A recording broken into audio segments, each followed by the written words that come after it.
Hello and welcome to this video on how to brew a double shot of espresso. There's a few things that are going to determine the quality of our shot of espresso. The first of those being the calibration of our grinder, which you can learn how to do in our separate grinder calibration video. There are also a few things we can do as baristas to ensure we're getting the best quality out of our coffee. Before we put fresh coffee into our basket, we always want to wipe or brush out any leftover coffee grounds from our basket.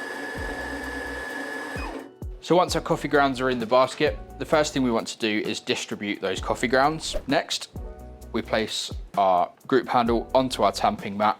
We pick up our tamper and making sure that everything is nice and flat. We push down all of our weight on top, elbow high in the air so we don't damage our wrists.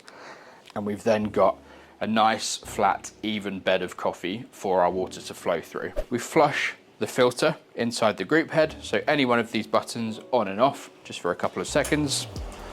That clears any old coffee grounds off of the filter.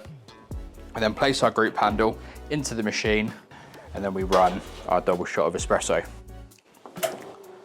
It's important to note, if the group handle isn't in tight enough, it may leak from the sides. Once our shot's done, move the cup to the side, take the basket out, give it a little flush, same as we did at the start. And then we just empty out our basket on the rubber bar in the box.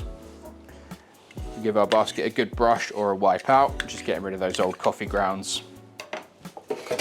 And that's then ready for the next person to use. Following these steps alongside your grinder calibration, you should have a lovely shot of espresso that you can use as a base for all of your coffee-based drinks.